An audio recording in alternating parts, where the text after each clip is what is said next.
Hey everyone, this is Kyle once again, aka Jurassic Godzilla fan. Welcome back to another review. And now, previously I did my review for one of the most greatest films of all time, Jaws, and now I'm reviewing Jaws 2. Just when you thought it was safe to go back in the water. Jaws 2 is the sequel. And I would say this is the best sequel in the series. Released June 16th, 1978. Roy Scheider reprises his role as Chief Brody, including Lorraine Gary and Murray Hamilton. Lorraine Gary played as Brody's wife, and Murray Hamilton as the mayor. Um, Richard Jarvis doesn't come back. He doesn't come back as Matt Hooper. And Steven Spielberg, after the first film, he was no longer involved with the rest of the Jaws films. He only directed the first one that was in. From that, he was no longer involved with them. And I would say, yes, I would say this is a very solid sequel. Really great sequel to this film, to the first film. Jaws 2, I would say, is a great sequel. So the film opens up with these two divers. They go to the shipwreck of the Orca, Quinn's boat from the first film that got sunk. They see the shipwreck. They take pictures, and all of a sudden they get attacked by another great white shark. As they get attacked, the camera keeps on taking pictures. Click, click, click, click. So then it cuts to Chief Brody and his wife and his son. His sons are much more older, and I think it was like a party of some sort. They go to this party with like an opening for something. I forget what it was. It was kind of a party, and other characters, I know one of the guys who plays one of the teenage kids. One of them was Keith Gordon as Doug. Keith Gordon, he was who was in he played Arnie from John Carpenter's Christine. The kid was obsessed with the car. I recognize him. He was one of the teenage kids in the group. Even though also another character that reprises the role, Jeffrey Kramer, who was the chief's deputy. He's in it again from the first film. Um, and then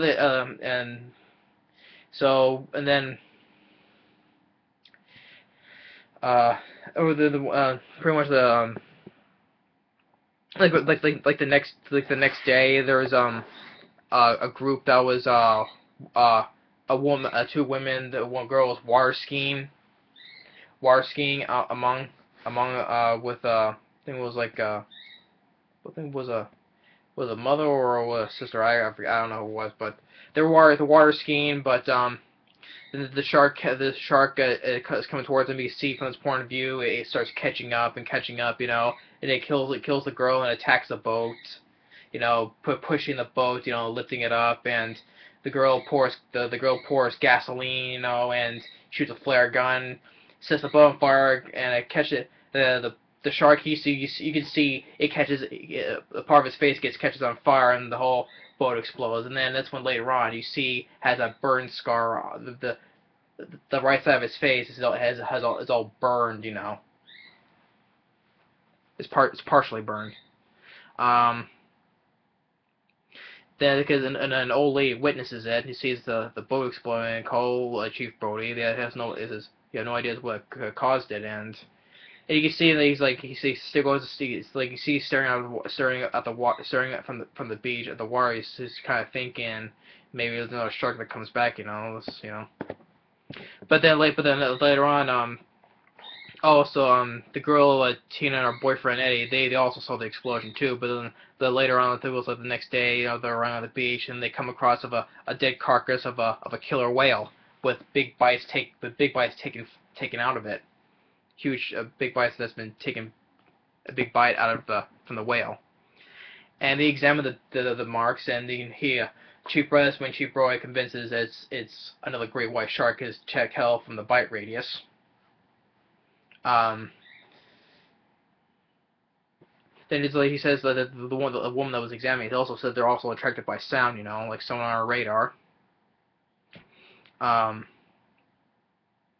So he tells them there's no because his son and his friends are sailing. He tells them no more sailing because there be another there's a shark that's out there. And when he's driving later on, when he's driving on the beach, he sees a part of the wreck of the boat that was exploded. But then the burnt woman of that dead woman just washes up on the beach and scares him, you know. He tells the mayor that there's another shark problem, but this time he doesn't believe it though. You know, don't pray, you know. But he's on watch on the beach. He sees like something of out in the distance. He sees like some of a dark shadow that's in the water. He tells everybody get out of the water. And he shoots at because he puts like special like a poison kind of in the bowl, so when he comes out of it, he just shoots it. But he shoots the water, but all it was just regular fish, and you know he goes and looks like he caused a panic, and he later on he got the camera from the photos from the camera that was taken from the beginning. He sees like when it gets developed, he sees that the eye of a shark, you know, the black eye in the corner of the photo. He goes and takes it to the mayor and among the other staff and shows them, but they don't believe it. They think it's like things like something else, like instead of like seaweed or mud, you know. But he says like this guy who was a real, I thought it was a real jerk, you know, like you started panicking on a public bleach. What if somebody decides to sue us, you know? You know, gives him like this, you know, this finger. He started to panic, you know, this and that, you know. So they come together. They like have a group discussion, and they just go on fire. Brody, they just go on fire from the job. So so he goes to tell his wife, and he gives his badge to his deputy Hendricks. Tells him, now you're the chief now. I've never been fired from a job before. I mean, when I was a kid, but not from a real job. So it happens. So in the next morning, that his son goes off because he said he was grounded, but he goes and sneaks off anyway and takes his brother with him because he wanted to go. So they go all sailing, and then when they're sailing, there's a group that's going to dive down to get some lobsters. One guy is swimming, he sees a shark, and he panics, and he starts swimming really fast to the surface, and he gets like, I don't say he's not to a state of shock, but he's like, you know, I don't know what kind of state he was in though, because he said something about the deputy said embolism, air bubbles in the blood, you know, because it scared him too fast. But then, I thought it was real funny because when Brody was gonna take his wife out to a drive, you know, to turn his cop car, and she sees there's lots of empty beer cans on the ground, and he's like kicks them aside, and he's like, oh, you know, he drank a lot, you know, because he got fired. Then it cuts to this girl here, Tina, who's with her boyfriend, and they get attacked by the shark, and Eddie gets knocked into the water. She sees the fin, tells him to swim faster, but it's too late. Just drags him all the way up towards the boat, and he dies. But he also rips a part of the wood off too, you know. And then he tells her quietly, "Make it go away, make it go away," and she goes into a state of shock.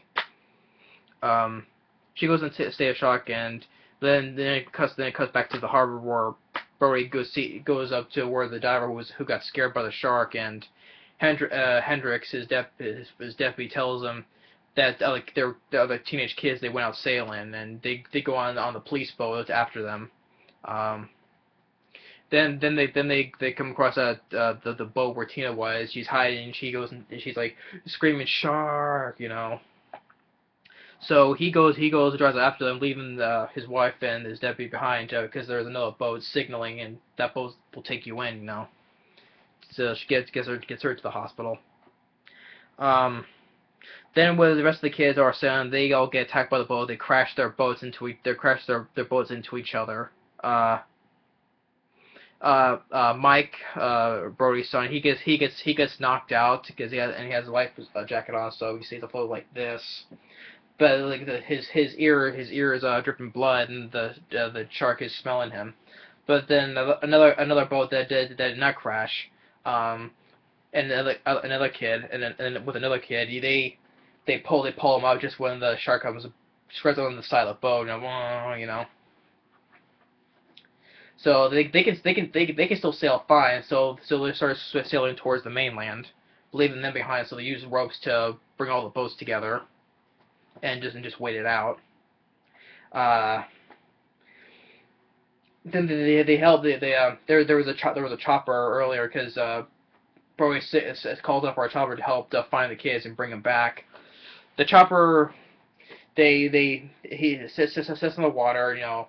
It tells him to hang on to something because they're going to drag him in, but then the shark pops out, grabs the chopper and just pushes it down into the water upside down, and the propellers hits the water hard and starts swinging towards them, and tears up the sails, and then it starts attacking them again. There was a delayed scene. There's delayed scenes in here, and it shows there was a delayed scene where the pilot was under the water as a shark is attacking him under the water, but you don't see him get eaten though. But you assume he does, but you don't see it. That wasn't a deleted scene. Then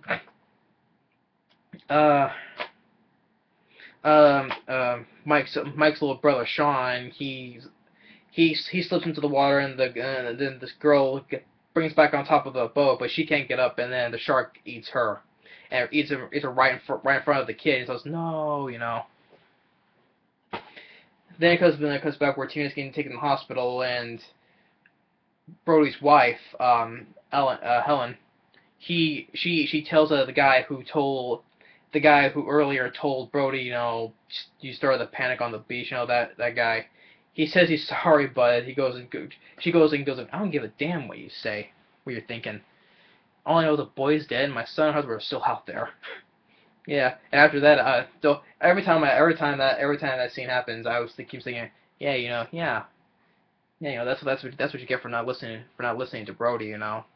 You got him fired, and look what happened. Serves you right, you know. Every time that happens, I just think that though. Excuse me.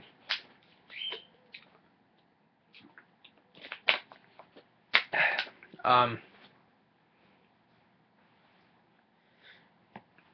then the rest of the kids, they're drifting towards this Cable Junction, as I say.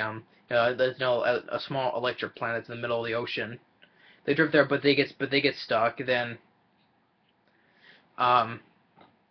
Then Brody arrives, and the shark pops up, and he crashes his boat. He puts his rope, attaches to a winch, you know, and it tells him to drag him over so that he'll pull him across the board. But it gets stuck though, and as it lifts up, it gets attached to a power line. You know, it lifts up, it's a power line that's on the floor, you know, that goes to the town. Then the shark pops up again. The other kids swim. They swim to the shore, to the Cable Junction, because it's all rock. So the rest of them say, except for this girl and Sean, they're almost still stranded on the boats, and the shark is circling them. Then Brody gets into this little boat, and he uses the paddle to hit the cable to make noise, you know.